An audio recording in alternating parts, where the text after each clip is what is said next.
안녕하세요. 저는 서울에 살고 있는 50대 여자입니다. 이 나이 먹고 제가 서울의 상경에 살게 될 줄은 상상도 해본 적이 없는데 어쩌다 보니 좋은 인연들을 만나 서울에 살고 있습니다. 누군가 말하기를 나이 50이면 인생의 이막이 열린다고 했었는데 그게 정말 사실일까요? 누구보다 바쁘고 간절히 살았던 제 인생의 첫 번째 장은 어느덧 막을 내리고 믿어지지 않을 정도로 과분한 두 번째 장이 저를 어딘가로 이끌어가고 있어요. 저 끝에 다다르면 무엇이 기다리고 있을지 모르겠지만 지금 이 길을 가는 것이야말로 저물어간다 생각했던 제 인생의 한 줄기 빛이랍니다. 저는 평범한 가정에서 태어나 특별히 잘하는 것 없이 학교를 졸업했습니다. 제 또래의 친구들처럼 꿈이 있다거나 꼭 이루고 싶은 장래 희망 같은 것은 없었어요. 조금이라도 더 어렸을 때 목표를 정해두고 열심히 공부했더라면 어땠을까 하는 생각을 종종 하고는 합니다. 딸아, 우린 네가 병원에서 일했으면 한다는 부모님의 뜻에 따라 간호조무사 자격증을 취득했어요. 그런데 뜻밖에도 부모님의 뜻을 따를 수가 없게 됩니다. 병원이 아닌 산후조리원에 취직하고 싶어졌거든요. 처음으로 제가 무언가의 의지를 보이자 부모님께서는 별다른 반대 없이 허락해 주셨습니다. 제가 제 스스로 신생아, 그러니까 갓난아기를 좋아한다는 것을 나이 20살이 되고 처음으로 깨달은 거예요. 막연히 얼른 결혼을 해서 아이를 갖고 싶다 생각하며 그렇게 산후조리원의 신생아실에서 3교대 근무를 시작하게 되었습니다. 같이 조무사 공부를 했던 친구들은 모두 저를 말렸습니다. 아니, 일반 병원에서 일하는 것도 힘들다는데 굳은 일 많고 몸이 힘들다고 소문난 조리원을 왜 들어가려는 거야? 저는 대답했어요. 그냥 왠지 꼭 그래야만 할 것 같아. 세상에 나온 지 얼마 안 된 아가들은 균에 취약해요. 그래서 하루에도 몇십 번을 손을 닦고 씻고 소독하고 반복하지요. 그러다 보면 제 손은 이미 제 손이 아닌 것처럼 갈라지고 푸석해집니다. 3교대 근무도 그리 만만한 것이 아니었어요. 하지만 함께 근무하는 선생님들과 몸이 많이 힘들 텐데도 불구하고 오히려 저희에게 친절하고 상냥하게 대해주시는 산모님들이 있어 보람찼습니다. 물론 작은 눈, 코, 입과 손발로 하염없이 세상에 인사하는 꽃무리 아가들을 볼 때면 특별히 고생한 하루라도 힘든 줄을 몰랐지요. 지금 이렇게 떠올리다 보니 그때가 문득 그리워지네요. 은숙쌤은 진짜 잘 왔다. 그 나이 때에 이렇게까지 잘하는 쌤은 처음 봤어요. 출근 일주일째 되던 날 저를 아껴주셨던 선생님이 해주셨던 칭찬 한마디는 제 마음에 불씨가 되어 떨어졌어요. 불이 붙은 마음은 멈출 줄을 모르고 커졌습니다.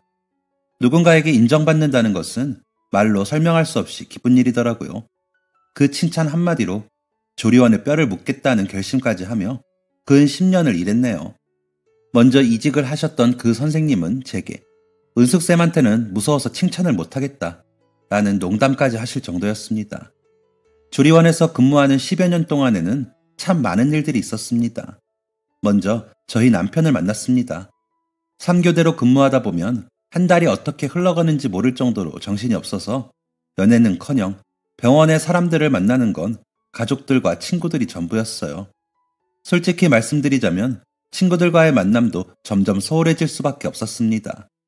다 같은 직종에서 일을 하고 있다 보니 서로가 서로의 상황을 이해할 수는 있었지만요.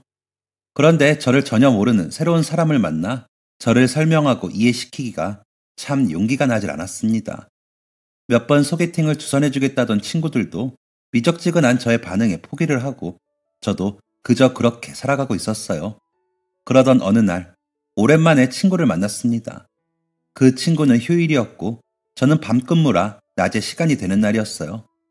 함께 식사를 하고 산책을 하려는데 친구가 깜빡하고 있었다며 손뼉을 쳤습니다.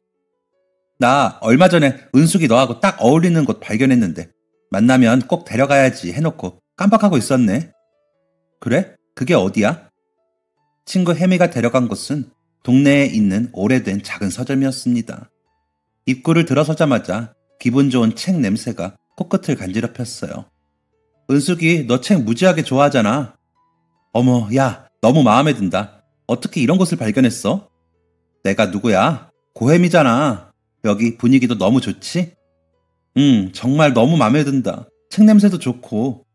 그래, 계집애야. 나 없이 혼자 올 때도 분위기 좋고 혹시 알아? 분위기에 반해 사랑에라도 빠질지. 뭐라는 거야, 하여간. 장난을 쳐대는 혜미를 밀어냈고 천천히 책방 구경을 시작했어요. 요즘 인기 있는 책들부터 오래되어 구하기 힘든 책들까지 둘러보는 맛이 쏠쏠한 명당 중의 명당이었습니다. 이렇게 멋진 장소를 발견하고 저를 떠올려준 혜미에게 고마워 책을 한 권 골랐습니다. 작가 이름도 책 제목도 처음 들어보는 책이었지만 책 표지가 혜미와 잘 어울리더라고요. 조금 황당한 방식이라고 생각하실진 몰라도 저는 늘 그렇게 책을 골라 읽곤 했어요. 그런 방식을 혜미도 좋아해 주었죠. 고른 책을 계산하고 서점을 나와 동네 공원을 산책했습니다. 꽃내음이 싱그럽게 올라오는 봄이었어요. 시간 가는 줄을 모르고 저물어가는 하늘을 구경했어요. 더 놀다 저녁까지 같이 먹으면 좋을 텐데. 그렇게 나랑 헤어지기 싫으면 이참에 한번 신생아가 되어보는 건 어때? 야, 죽을래? 헤어지기 아쉽지만 서로에게 격려의 말을 전하며 하하호호 등을 돌렸습니다. 조리원으로 가는 길, 몸은 피곤했지만 마음은 그렇게 싫지 않았어요. 오늘은 어떤 보람찬 일이 있을까? 두근거리는 마음으로 출근을 했었어요. 그리고 출근하자마자 입구에서 일하는 선생님이 말을 걸어오셨습니다. 은숙쌤, 오늘 지갑 잃어버렸어요? 아차, 평소에 워낙 지갑을 자주 잃어버리는 저는 이마를 때리며 가방을 뒤져보았습니다. 역시나 있어야 할 지갑이 없더라고요. 엄마야, 또 어디다 놓고 왔지? 여기 있으니까 내가 알지. 이게 왜 여기 있어요? 아니, 30분쯤 전에 어떤 남자가 가져다 주고 갔어요. 햇살 책방이라고 하면 알 거라는데 서점 갔다 왔어요? 아, 지갑을 찾았다는 생각에 반가우면서도 머릿속이 멍해졌습니다. 아니, 어떻게 알고 여기로 가져다 준 거지? 제가 여기 일하는 거 어떻게 알았을까요? 그야 나도 모르죠. 아니, 은숙쌤 아는 사람 아니었어요? 지갑을 찾아줬으니 당연히 고맙기만 해야 하는 게 사람의 도리. 손수 찾아준 정성에 사례라도 해드려야 하는 상황이었지만 어떻게 알고 가져다 준 건지에 대한 찝찝함도 어쩔 수가 없더군요. 저는 서점에 함께 갔던 친구에게 바로 전화를 걸었습니다. 혜미야, 다른 게 아니라 내가 아까 서점에 지갑을 놓고 왔더라고. 어머, 계집애 몇 번째야? 지갑 좀 잘 챙겨. 내가 지금이라도 찾으러 갈까? 아니, 그게 아니라 어떤 남자가 내 지갑을 가져다 여기로 가져다 놨더라고. 햇살 책방이라고 하면 알 거라고 하면서. 어떻게 알고 가져다 준 거지? 일단 내일 아침 퇴근길에 가보려고. 감사 인사도 할 겸 어떻게 알았는지 물어봐야겠어. 일하는 내내 휴식할 틈이 생길 때마다 저는 햇살 책방 생각뿐이었습니다. 그렇게 의문 속이 풀리지 않은 채 근무를 마치고 눅눅해진 머리칼과 피곤한 몸을 이끌어 책방으로 향했어요. 꽤 이른 시간인데도 불구하고 책방은 문이 활짝 열려 있었습니다. 책방 한쪽 모퉁이에서 서적을 정리하던 한 남자가 저를 보더니 외마디 소리로 아는 체를 했어요. 안녕하세요. 어제 어떤 분이 제 지갑을 찾아주셨다고 해서 왔습니다. 네, 제가 가져다 드렸어요. 혹시 못 받으셨나요? 그게 아니라 직접 가져다 주시기까지 하고 감사해서 인사드리러 왔어요. 아니에요. 마침 그 근처로 갈 일이 있어서 가는 길에 가져다 드리는 게 좋을 것 같아서. 혹시 불쑥 찾아간 게 A가 아니었다면 죄송합니다. 아니요, 전혀. 덕분에 수월하게 지갑을 찾게 되었는데 죄송이라뇨. 번거롭게 해드린 제가 더 죄송하죠. 그런데 혹시 제가 행복조리원에 있다는 건 어떻게 아셨는지 여쭤봐도 될까요? 정말 죄송해요. 놀라셨을 수 있을 것 같아요.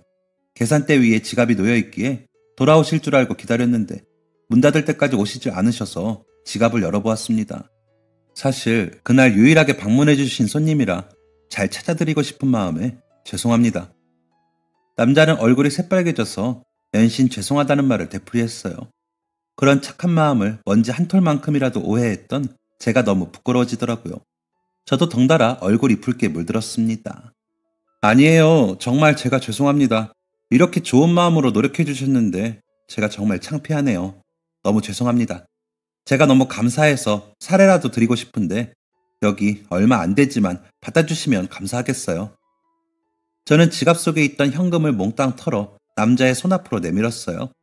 그 돈뭉치를 물끄러미 바라보던 남자가 서적 정리를 하느라 끼고 있던 장갑을 벗고 돈 뭉치를 받았습니다. 그러고는 한동안 아무 말이 없더군요. 저는 조금 초조했어요.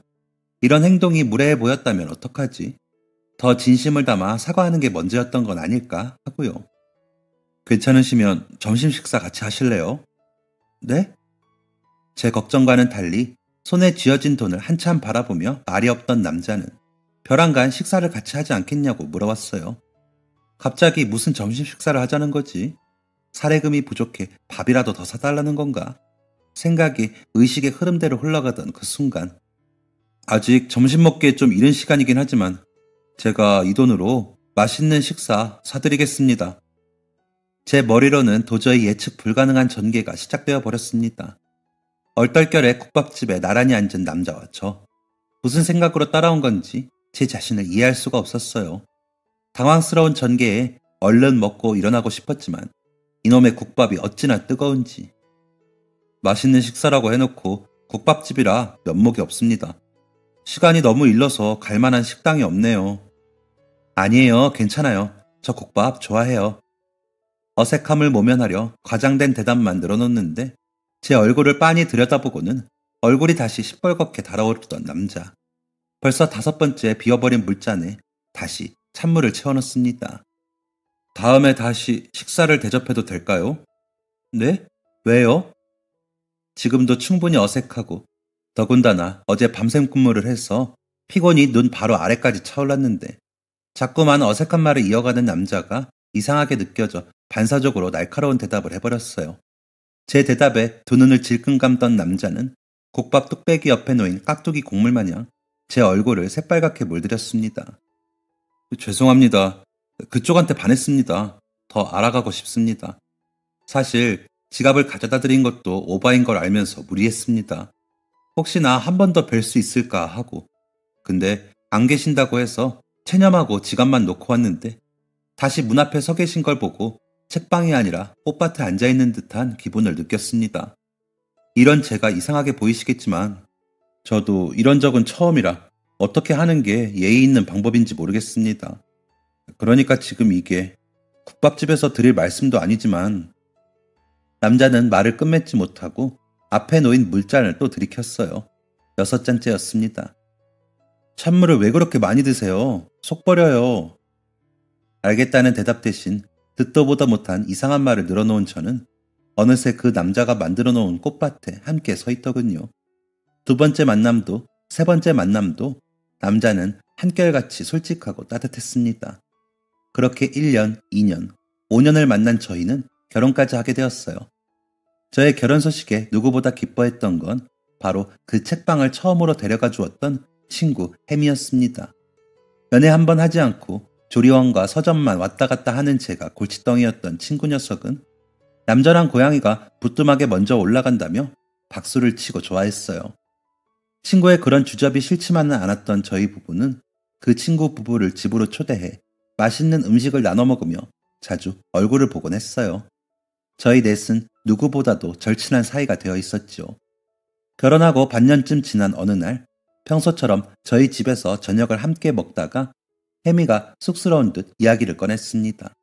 근데 나 이제 술 먹으면 안 돼. 왜? 은숙이 너 이모 됐어. 뭐? 야 계집애 진짜 축하해.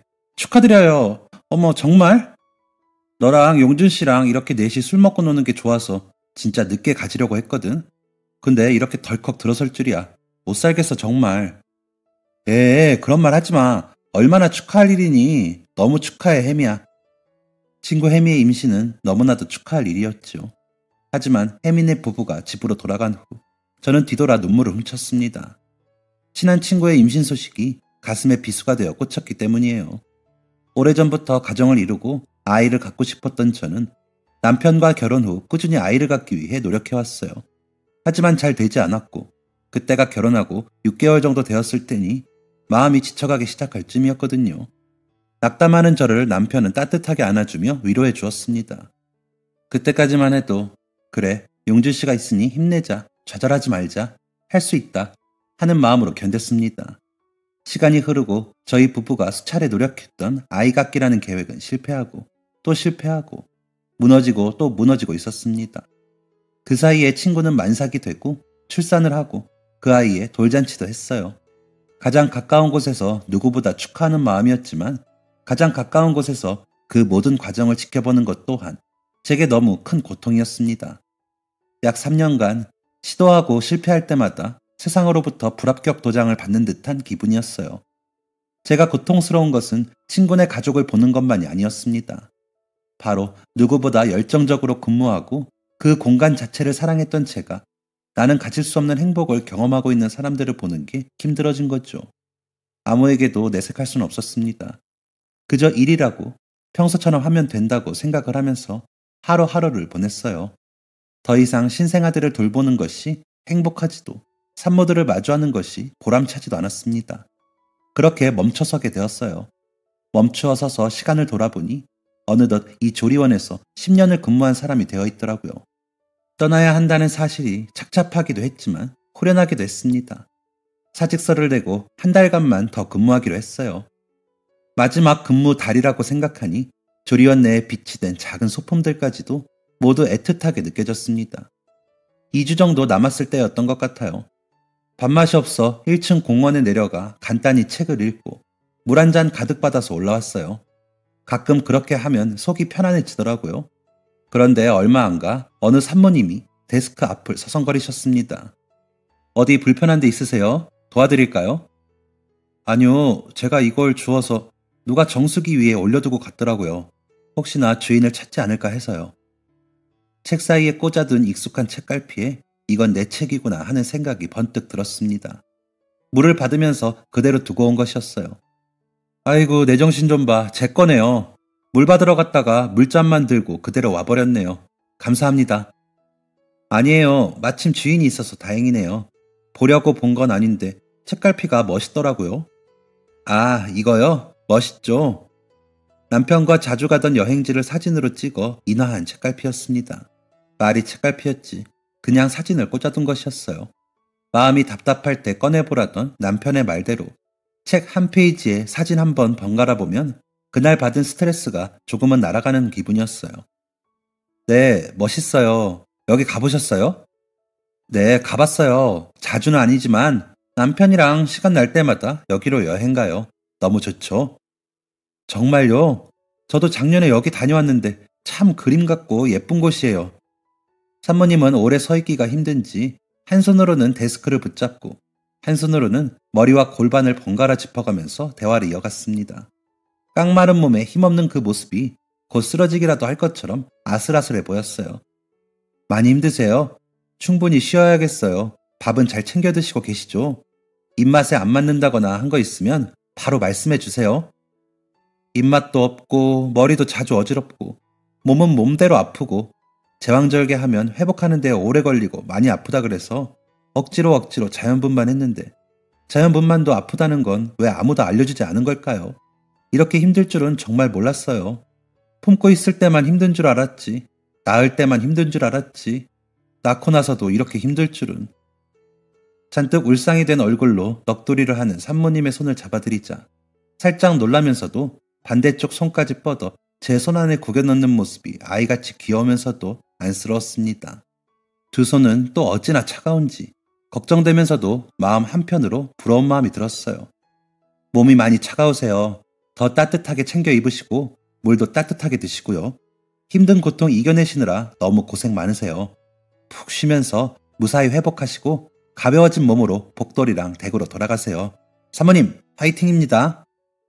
산모님과 짧은 대화가 끝나고 저의 별거 아닌 응원에도 웃는 얼굴로 산모님은 웃어주셨습니다. 그런데 다음날 함께 일하는 선생님들과 이야기를 나누고 있는데 벼랑간 그 산모님이 퇴소를 하겠다고 하셨어요. 이미 얼굴은 눈물 범벅이 되어 있었고 죄송하다는 말만 되풀이 하셨습니다. 어제 잡아드렸던 차가운 손에는 몸보다 더 덜덜 떨리는 카드가 들려 있었습니다. 죄송해요. 급하게 집으로 가야 할 것 같아요. 환불 되나요? 저희 남편이 다른 산모님들보다 몸이 허약하고 나이도 어리고 산후 후유증이 심했던 산모이기에 될 수 있으면 올해 몸이 완전히 회복될 때까지 계시는 게 좋겠다고 생각했었습니다. 그런데 벼랑간 퇴소를 하시겠다니 그것도 이틀 전 입소한 산모님인데 말이지요. 산모님, 우선 진정하셔요. 저희가 끝까지 다 들어드릴게요. 천천히 말씀해보세요. 죄송해요. 저희 남편이, 제가 집에 가야 해서 남편이. 입술이 하얗게 질린 채 몸을 떨던 산모님이 결국 말을 잇지 못하고 쓰러지고 말았습니다. 데스크에 있던 모두가 뛰어나와 응급처치를 하고 바로 옆에 있는 병원에 연락해 문제없이 상황을 해결할 수 있었어요. 깨어나면 댁으로 보내드리는 걸로 하자며 규정과 상관없이 100% 결제 취소를 해드렸지만 헬쑥해진 얼굴로 눈을 감고 침대에 누워있는 산모님을 보고 있으니 제 마음속 어떤 뜨거운 무언가가 활활 타오르기 시작했습니다. 데스크로 가서 과장님께 말씀을 드리고 만류하는 과장님께 사정해서 제 카드로 산모님 앞으로 재결제를 했어요. 다소 충동적인 결정이었긴 했지만 후회하지 않을 자신이 있었습니다. 돈도 충분히 있었고요. 은숙쌤, 진짜 내가 못 살아. 그래도 산모님 어떤 사정인지 들어는 보고 결정을 해야지. 분명히 이렇게 하면 충분히 회복하시고 나갈 수 있는 사정이실 거예요. 어제 잠깐 대화 나눴었는데 그냥 자꾸 마음이 가요. 제 대답에 과장님과 몇몇 선생님들이 걱정스러운 말들을 주고받았습니다. 모두가 같은 마음이겠지요. 도울 수 있다면 돕고 싶은 그 마음. 우린 매일같이 그들의 마음을 들어주고 나누며 지내고 있으니까요. 곧 산모님이 정신을 차리고 제가 아닌 다른 선생님을 통해 이야기를 전달받게 되셨습니다. 제가 자리로 돌아오자 산모님이 아직 종이장처럼 약한 몸을 끌고 제게 찾아왔어요. 그 순간에도 곧 쓰러지진 않을까 걱정이 되어 다시 산모님을 모시고 병실로 함께 갔습니다. 아까 다른 선생님께 말씀 들었어요. 왜 이렇게까지 하세요? 제가 뭐라고? 산모님, 우리 어제 배웠죠? 산모님께서 제 잃어버린 책도 찾아주시고 함께 좋은 여행지에 대한 추억도 공유했지요? 그렇긴 한데 그래도 이렇게까지 하실 이유는 아니지 않나요? 산모님, 너무나 힘들고 어려운 출산을 하셨잖아요. 아이 낳고도 물론 금방 회복하시는 분들도 계세요. 물론 겉으로 보기에 그렇지요. 3kg 넘는 무게를 10달을 품고 계셨잖아요. 말이 좋아 품는 거지. 몸속에 사람 하나가 들어있었는데 아무리 건강한 사람이라고 한들 그렇게 빨리 회복한다는 건 말이 안 되지요. 더군다나 우리는 집으로 돌아가면 이제 갓 태어난 아기를 직접 하루 종일 돌보아야 한답니다. 그러기 위해선 산모님 체력이 중요해요. 산모님이 지치지 않아야 아이도 지치지 않아요. 하지만 지금 산모님 체력은 보통 사람이 100이라면 20 정도입니다. 심각하게 약한 체력이죠. 그냥 잊어버리시고 꼭 집으로 돌아가야 하는 상황이 아니라면 여기서 푹 쉬세요. 조금이라도 완벽에 가까운 회복이 될 때까지 안정을 취하세요. 산모님, 여기 안에 계시면 아이 키우면서 필요한 것들도 배우고 저희가 아직 알려드릴 것도 많은데 선생님 말씀 무슨 말씀인지 알아요. 하지만 비용이 이렇게 직접 내주시면 너무 죄송한데 제가 여기서 10년 정도 일했는데요. 그동안 한 번도 산모님 대신해서 이런 적은 없었어요. 그래서 저도 제 마음이 참 신기하네요. 아무래도 산모님께서 저 한 번 도와주셨잖아요. 그래서 마음이 가나 봐요. 눈 딱 감고 은혜 입은 제비가 빚을 갚았다고 생각해 주세요. 무슨 일 때문에 제가 그랬는지 같은 것도 안 물어보세요? 저를 뭐를 믿고 그러세요? 사람은 누구나 각자 사정이 있잖아요. 산모님 사정을 여쭤보면 왠지 저도 제 마음속의 문을 닫아둔 제 사정까지 말씀드려야 할 것 같아서 그냥 안 들을래요. 서로 들은 걸로 쳐요. 그리고 그만 우세요. 얼굴 다 터요. 대화를 하는 내내 소리도 내지 않고 눈물만 줄줄 흘리던 산모님이 제가 달래는 소리에 끝내 소리를 내며 울음을 터뜨리셨습니다. 산모님의 사정 너무나 궁금했습니다.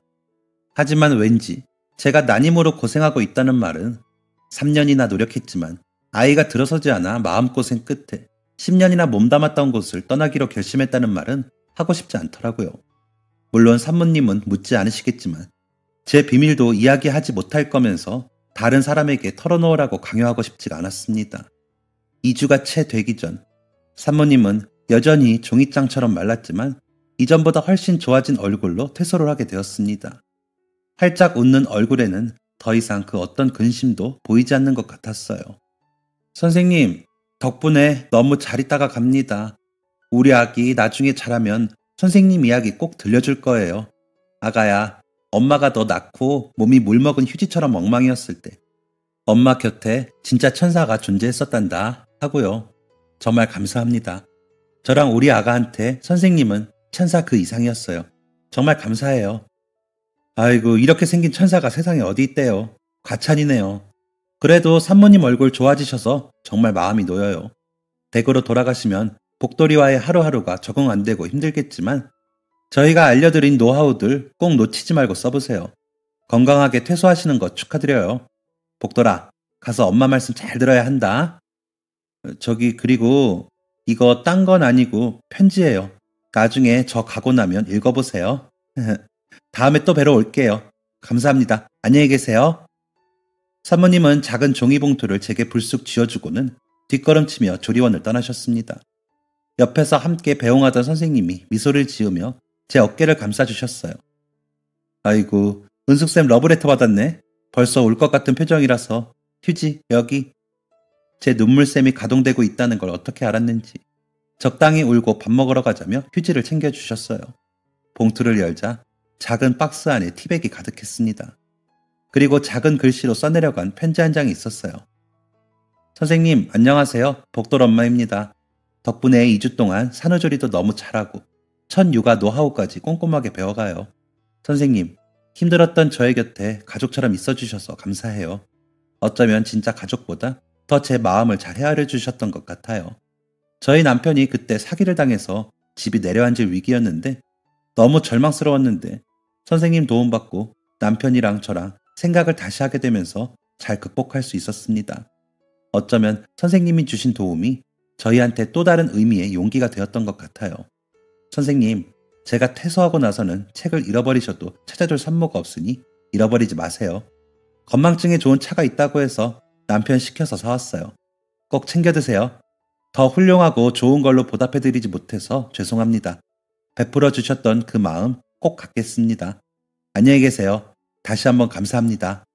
복돌엄마 송미선 드림. 제가 이 편지를 읽으며 얼마나 많은 눈물을 흘렸는지는 말씀드리지 않아도 다들 예상하시겠죠. 난임으로 인해 마음고생을 하며 조리원을 떠나야겠다고 생각했을 때 느꼈던 그 감정들이 이렇게 산모님께 편지를 받고 나서 울컥하는 마음과 겹쳐지면서 묘한 마음을 만들어냈습니다. 울었다가 웃었다가 한참을 편지 속에서 헤어나오지를 못했어요.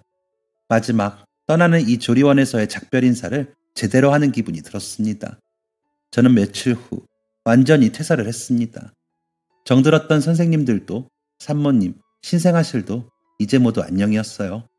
퇴사 며칠 후 남편이 책방문을 잠시 닫았습니다.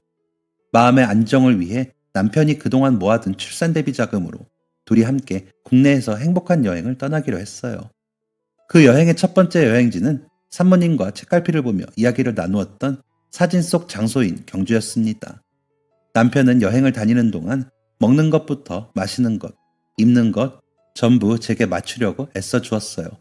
나만 힘들었던 것도 아닌데 그동안 함께 누구보다 힘들었을 사람은 바로 남편인데 자신이 힘들었던 마음은 뒤로 하고 저에게 끝없는 사랑을 준 남편 덕분에 그동안의 힘들었던 세월이 어느 정도 위로가 되었습니다.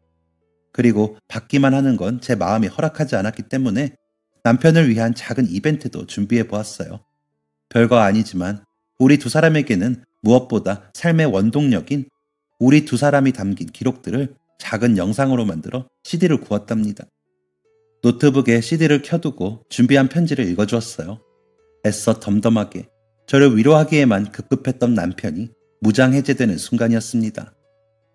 당신도 사람인데 힘들지 않았을 리가 없잖아. 누구보다 힘들게 고생해놓고 나만 위로하겠다고 이 여행을 계획한 거야. 힘들었던 시간들 모두 버티고 견딜 수 있었던 건 오롯이 전부 당신 덕분이야. 욕심내고 무리하지 않을게. 난 당신만 있으면 돼요.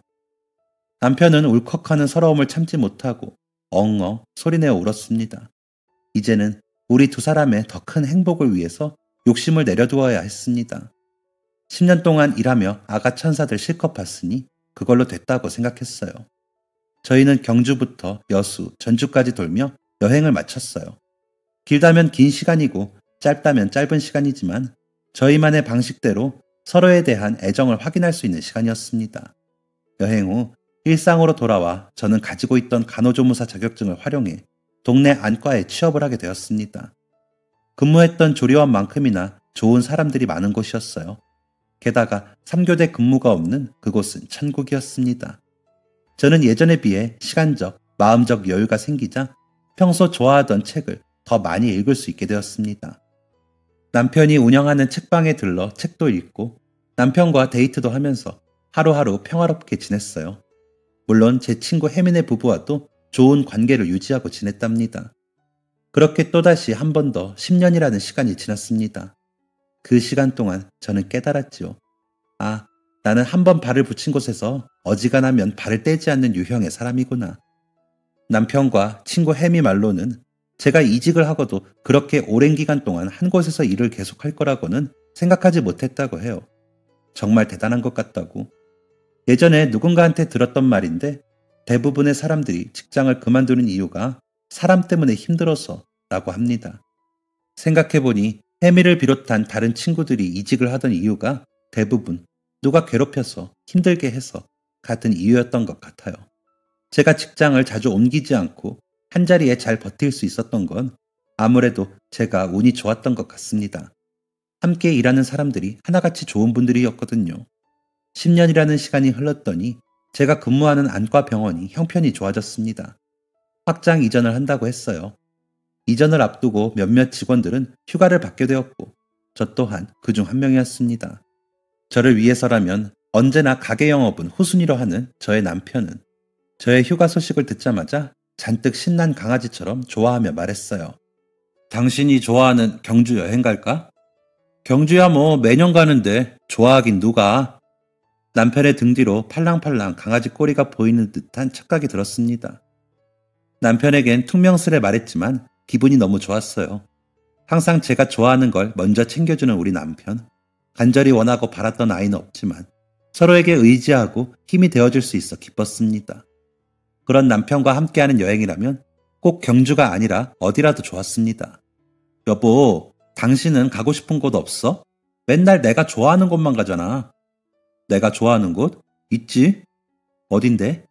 당신이 있는 곳 어디라면? 남들이 들으면 느끼한 소리를 한다고 느낄 수 있지만 제겐 세상 그 무엇보다 달콤한 말이었어요. 그렇게 떠난 여행은 언제나 그랬듯 즐거웠습니다. 여행에서 돌아오고 남아있는 휴가 기간 동안 저는 매일 책방에 나가 책을 읽으며 시간을 보냈어요. 그러다 우연히 국내 여행 에세이가 눈에 띄었습니다. 책의 표지가 사진으로 되어 있었는데 한눈에 알아볼 수 있었어요. 경주였습니다. 홀린 듯 책을 집어들고 시간 가는 줄 모른 채 마지막 페이지까지 직진했어요. 여보, 나 이 책 사야겠어. 너무 멋져. 사긴 뭘 사? 그냥 가져. 아니야, 그래도 금액을 지불해야지. 그래야 뭔가 이 책을 쓴 사람에게 예의인 것 같아. 이렇게 멋진 순간들을 담아주다니. 그 후 저는 책방에서 여행 책자들만 골라서 읽기 시작했습니다. 남편은 그런 저를 관심 있게 지켜보았어요. 궁금한 게 많지만 일단 제가 먼저 이야기할 때까지 기다려주는 느낌이었습니다. 여보, 이런 책을 쓰는 사람들은 평생 여행만 하며 사는 걸까? 글쎄, 틈틈이 다녔던 여행을 모아서 책을 내는 사람도 있지 않을까? 내가 직접 간 것도 아니고 남들이 여기저기 다녔던 이야기일 뿐인데 읽으면 읽을수록 재밌어. 참 멋있는 사람들인 것 같아. 이 책을 읽는데 마치 내가 여행하는 기분? 그리고 내가 이 여행지로 가게 되면 이 사람이 알려준 것들이 마구마구 생각날 것 같아. 정말 멋있지 않아? 누군가의 여행에 길잡이가 되어준다는 게. 멋있네. 당신 이참에 여행 관련된 쪽으로 직업을 바꿔보는 건 어때? 예? 내가?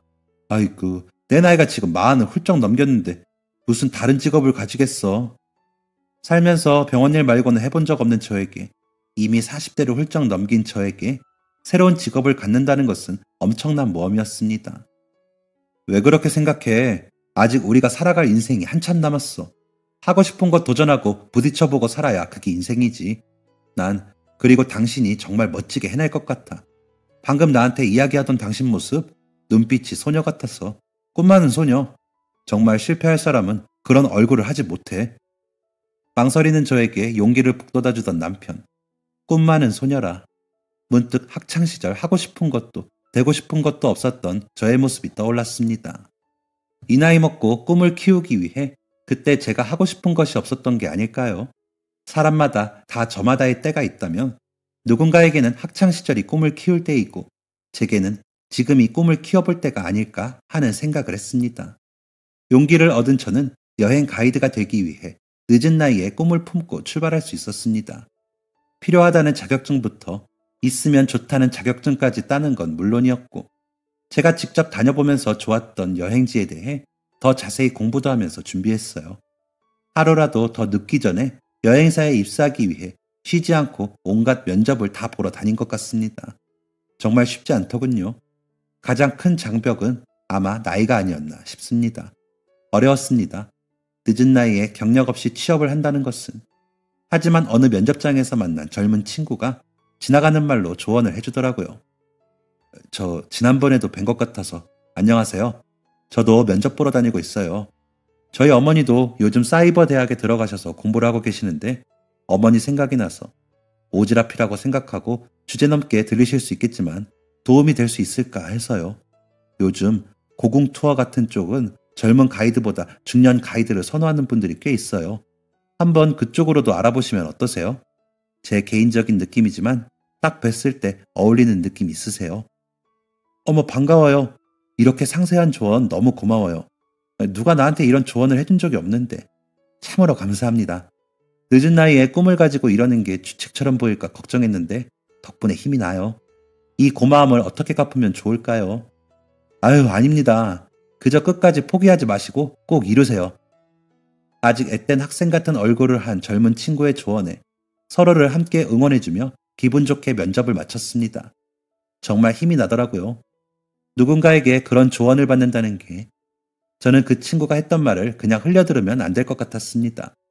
들어보니 어느 정도 일리는 있더라고요. 가지고 있는 정보는 없었지만 다시 처음부터 한다고 생각하고 열심히 조사를 했습니다. 이 과정에서도 남편이 많은 도움을 줬어요. 그리고 오랜 시간 끝에 마침내 작은 여행사에 1년 계약직으로 취업에 성공하고 말았습니다. 소원을 성취한 듯 기뻤습니다. 쉽지 않았지만 기쁜 마음으로 열심히 성실하게 일했어요. 1년 계약이 끝나고 회사로부터 재계약 제의까지 받았습니다. 더 일할 수 있다는 것에 기뻤고 무엇보다 가이드로서 투어가 끝나고 나면 가이드를 신청했던 여행객들이 작은 칭찬과 감사 인사를 해주시는데 그게 그렇게 뿌듯하고 벅차오르더라고요. 그때의 기분은 마치 사탕처럼 달콤해 저를 더 열심히 할 수밖에 없도록 했습니다. 칭찬이나 감사 인사를 들을 때면 아주 오래된 꿈을 이룬 것처럼 그렇게 기뻤습니다. 그리고 2년째 마지막 근무를 앞두고 그곳에서 믿을 수 없는 일이 일어났습니다. 저에게 주로 가이드를 신청하는 분들은 대부분 가족 단위입니다. 어린 아이들을 데리고 오는 젊은 부부, 연세 있으신 어르신들을 모시고 오는 아들, 딸들, 그리고 그날도 연세가 지긋하신 할머니 한 분이 손주들 손을 붙잡고 가이드를 신청해 주셨어요. 호기심 많은 손주들은 할머니 손을 붙잡고 여행 내내 떠들어댔지요. 제게 직접 질문하는 게 쑥스러웠는지 할머니를 통해서 동심 가득한 질문들을 제게 전달했었답니다. 정말 귀엽고 사랑스러운 아이들의 모습에 저도 저절로 시선이 가더라고요. 그렇게 평소보다 느린 발걸음으로 가족들을 모시고 설명을 하던 도중 그 할머니가 계단에서 미끄러져 넘어지고 마셨습니다. 놀란 일행들이 웅성웅성거렸고 가장 앞줄에서 설명을 하며 걸어가던 저도 그 모습을 발견하고 냅다 달려갔지요. 어르신 괜찮으세요? 넘어진 충격이 큰 모양인지 금방 대답을 하지 못하시는 모습에 지켜보던 손주들이 하나둘 울음을 터뜨렸습니다. 아유 창피해. 그만들 울어. 할미 안 죽어. 손주들 울음소리에 정신이 드셨는지 농담 섞인 말씀을 하시며 아이들을 진정시키시고는 제 손목을 덥석 잡아당겨 귓가에 속삭이셨습니다. 내가 발목이 살짝 잘못된 것 같은데 아유 심각한 건 아니고요. 정말 죄송하지만 난 여기서 기다릴 테니 우리 손주들 데리고 나머지 코스 부탁드려도 될까요?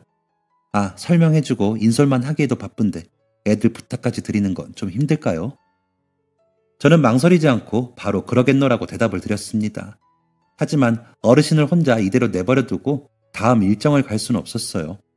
저는 손주분들을 잠시 어르신과 함께 두고 나머지 여행객분들에게 양해를 구했습니다. 지금 어르신께서 발목이 다치셨는데 여기 바로 앞에 약국이 있거든요. 제가 잠시 다녀와야 할 것 같습니다. 대신 지연되는 시간만큼 오늘 가이드 마치고 제 개인 사비로 선물 하나씩 드리겠습니다. 죄송합니다. 양해 부탁드립니다. 다행히도 괜찮다고 얼른 다녀오라고 해주시는 분들 덕분에 저는 약국으로 갈 시간을 벌 수 있었습니다. 최대한 지체되지 않도록 얼른 약국에 다녀와 어르신 발목을 치료해드렸어요. 더 제대로 된 치료를 해드릴 수 있으면 좋을 텐데 외과 근무를 한 번도 해보지 못한 게 살짝 후회가 되는 순간이었습니다. 간단한 응급처치를 마치고 어르신과의 약속대로 손주분들을 데리고 마지막 일정까지 무사히 마무리를 했어요. 다쳐서 편찮으신 할머니가 걱정이 되는지 이전만큼 즐거운 모습은 볼 수 없었지만 가는 곳곳 자기들끼리 손을 놓지 않고 잘 따라와주는 모습이 영 기특했습니다. 일정을 마치고 아까 그 장소로 돌아가자 멀리서부터 어르신을 발견한 아이들이 먼저 후다닥 뛰어갑니다. 그리고 어르신 곁에는 자녀분들로 추정되는 두 부부가 있었어요. 안녕하세요. 저희 어머님께서 다치셨는데 도와주셨다고 해서 모시러 온 김에 감사 인사를 전하고 싶어서요. 애들까지 봐주시고 너무 감사합니다. 안녕하세요. 아니에요. 그게 제 일인데요. 그나저나 다치신 곳이 얼른 괜찮아지셔야 할 텐데 걱정입니다. 제가 더 제대로 치료를 해드릴 수 있었다면 좋았을 텐데. 아유, 됐어. 이제 하나도 안 아파요. 나 때문에 약국까지 갔다 와주고 고맙지? 고마워. 감사 인사를 하려고 기다렸다는 자녀분들과 간단히 인사를 주고받는데 그중 한 여성분이 조심스럽게 제 옷자락을 손으로 잡더군요. 저 혹시 예전에 행복조리원에 계셨던 분 아니세요? 저는 깜짝 놀라고 말았습니다. 그게 벌써 몇 년 전인데 저를 알아보는 분이 계시다니요. 네, 맞아요. 아주 오래전에 근무했었어요. 어머, 여보, 어머님, 이분이 그분이세요. 저 도와주셨던 분. 아이고, 그게 정말이냐? 이보시오. 아이고, 이를 어째. 저 기억 안 나세요? 저 선생님이 조리원 비용까지 결제해 주시고 돌봐주셨던 그 산모예요. 복돌이 엄마. 저는 그 말을 듣고 온몸에 소름이 돋았습니다. 수많은 산모와 아이들이 조리원을 스쳐 지나갔지만 희미해진 세월 속에 또렷하게 남아있는 유일한 이름 복돌엄마. 저는 너무 놀라서 제 옷깃을 쥐고 있던 그 작은 손을 덥석 잡아버렸습니다. 세상에, 말도 안 돼요. 이렇게 만나다니. 진짜 뵙고 싶었어요. 진짜 정말로. 금방이라도 눈물을 흘릴 것처럼 붉어진 눈시울로 몇 번을 반복해서 말하던 복돌 어머니는 더 미루고 싶지 않다고 지금 당장 시간 괜찮냐고 물었습니다. 지금 꼭 같이 밥이라도 먹고 싶다고요. 오늘 일정이 다 끝난 저는 시간적 여유가 있었고 그렇게 복돌이네 가족들과 함께 식당에 앉아있게 되었어요. 아이고, 여기 너무 비싼 것 같은데 이렇게 비싼 거 안 사주셔도 되는데요. 무슨 소리세요? 선생님이 저희 부부한테 어떤 분이신데 제가 정말 뵙고 싶었어요. 조리원을 몇 번을 찾아간지 몰라요. 처음엔 그만두셨다는 말을 듣고 좌절해서 그냥 돌아왔다가 다시 생각해보니 연락처 정도는 알 수 있지 않을까 해서 2번, 3번 찾아갔는데 갈 때마다 개인정보를 알려줄 수 없다는 말만 되풀이 하더라고요. 선생님 잘 지내고 계시다는 말과 함께요. 예전보다 많이 건강해 보이세요, 산모님. 아, 이제 산모님이라고 하기엔 조금 그런가요? 뭐라고 부르셔도 저는 좋아요. 제가 그때 편지에 이름 적어드렸는데 기억 안 나시죠? 송미선이에요, 제 이름. 그냥 미선이라고 편하게 부르세요, 선생님. 성함이야 당연히 기억하지요. 제 잊혀진 기억들 속에서 유일하게 또렷이 기억나는 분인데요. 어머, 여전히 말씀도 따뜻하게 해주시네요. 선생님, 그때 저 집으로 돌아가고 복돌이랑 남편이랑 셋이서 한 집에 살면서 정말 많은 힘을 얻었어요. 저는 마음속으로 특히 선생님이 저를 위해 베푸셨던 그날을 많이 생각했던 것 같아요. 막막하고 힘들 때 생각나고 또 생각했어요. 그러니까 거짓말처럼 모든 게 지나갔어요. 남편도 사업도 잘 되고 애도 쑥쑥 건강하게 자라고 저도 그때에 비해 많이 튼튼한 사람이 됐고요. 순간순간마다 얼마나 자주 생각했는지 선생님은 모르실 거예요. 너무 뵙고 싶었는데 이렇게 뵙게 되네요. 어쩜 선생님은 또 이렇게 저희를 도우시다 뵙게 되네요. 잘 지내고 있다니, 모든 게 다 지나갔다니 정말 다행이에요. 튼튼해졌다고 해도 아까 슬쩍 잡아보니 여전히 손이 차갑더구먼요. 손이 차가우면 얼마나 힘든데 튼튼해지려면 아직 멀었어요. 하하, 너무 놀라서 일시적으로 그랬나봐요. 정말이에요. 복돌 엄마, 아니 미선 씨네 부부가 데려간 식당은 다소 가격대가 있어 보이는 룸 형식의 한식당이었습니다. 짧은 근황을 주고받으며 음식을 먹고 있는데 문이 열리고 키가 멀대같이 큰 남자아이가 한 명 들어오더라고요. 한눈에 딱 보자마자 저 아이가 복돌이구나 알았습니다. 세상에. 어머, 선생님, 알아보시겠어요? 저희 복돌이에요. 태영아, 인사드려. 너 가난하기 때 정성으로 보살펴 주시던 감사한 분이셔. 안녕하세요. 작은 눈, 코, 입, 작은 손과 발로 열심히 인사를 했던 작은 요정 복돌이는 어느새 키가 홀쩍 자라 굵은 목소리를 한 고등학생이 되어 있었습니다. 수없이 보던 갓난 아이들 중 성장한 모습을 직접 눈으로 보게 된 것은 처음이었어요. 정말 말로 표현할 수 없는 기분이 들었습니다. 이렇게 만나보게 될 줄은 상상도 하지 못했기 때문입니다. 정말 멋지게 잘 컸네. 감사합니다. 선생님, 그런데 왜 조리원을 그만두시고 가이드를 하고 계신 거예요? 아, 사정이 있어서 조리원을 그만두고 다른 곳에서 일하다가 늦지막이 꿈이 생겨서요. 주책처럼 보일 수 있겠지만 꿈을 이루고 나니 정말 행복해요. 기억나요. 선생님 책에 꽂혀있던 책갈피. 그때도 경주 이야기를 하던 선생님 눈빛이 초롱초롱했었어요. 정말 멋있으세요. 이렇게 꿈을 이루신 게. 아이고, 요즘은 그런 말 들으면 가슴이 찡해서 큰일 나는데. 저 선생님, 미선 씨의 진심 어린 칭찬에 코끝이 찡하며 눈물이 돌렸는데 그동안 조용히 있던 미선 씨의 남편이 입을 열었습니다. 그러자 모두가 기다리던 순간이 왔다는 듯 식사를 하던 수저를 내려두고 손을 모아 저를 바라보았어요. 제가 사실 작은 여행사를 하나 운영하고 있습니다. 미선 씨 남편이 주머니에서 명함을 꺼내 제게 건넸습니다. 면접 준비를 하며 들어본 적이 있는 여행사였어요. 저 선생님만 괜찮으시다면 지금 근무하고 계신 곳보다 더 좋은 조건으로 선생님을 모셔오고 싶습니다. 이렇게 불쑥 제안드리는 게 무례한 줄 알지만 오늘 어머니 통해서 들은 선생님의 처세술과 그동안 마음속으로 늘 감사하게 생각했던 지난날에 대한 보답으로 꼭 저희 회사로 모셔오고 싶어요. 제가 지금 다른 지역에 있는 지점을 관리할 지점장을 구하고 있는데 어느 정도 사회 경험도 풍부하시고 또 능력도 뛰어나신 선생님께서 정말 딱인 것 같아서요. 정말 갑작스럽게 무례한 줄 알지만 제가 이렇게 부탁드리겠습니다. 저희 회사로 와서 지점장이 되어주세요. 거절할까? 그분의 말씀을 들으며 속으로 제게 되물었습니다. 거절할까? 은수가 너 정말 거절할 거야? 어쩌면 은숙이 네 인생에서 가장 큰 기회 아닐까? 하지만 이렇게 큰 역할을 내가 해낼 수 있을까? 이런 자리를 덥석 받아도 되는 걸까?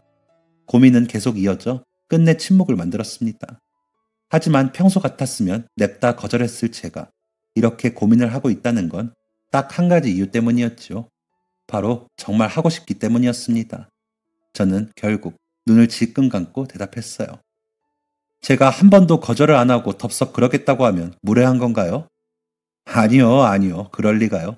저는 너무 좋습니다. 저희가 너무 원하던 답변입니다. 선생님, 정말 잘 생각하셨어요. 이렇게 결정해 주셔서 너무 감사드려요. 이제 저희 얼굴도 자주 보고 함께 여행도 가요. 정말 너무 그리웠어요. 그렇게 저는 다니던 여행사와의 계약이 종료된 후 서울에 있는 새로운 여행사의 지점장이 되었습니다. 하나의 지점을 운영하기 위해 가이드가 되기 전보다 더 많은 것들을 배우고 익혀야 했지만 너무 즐거웠습니다. 무엇보다 저희 남편도 진심으로 기뻐했어요.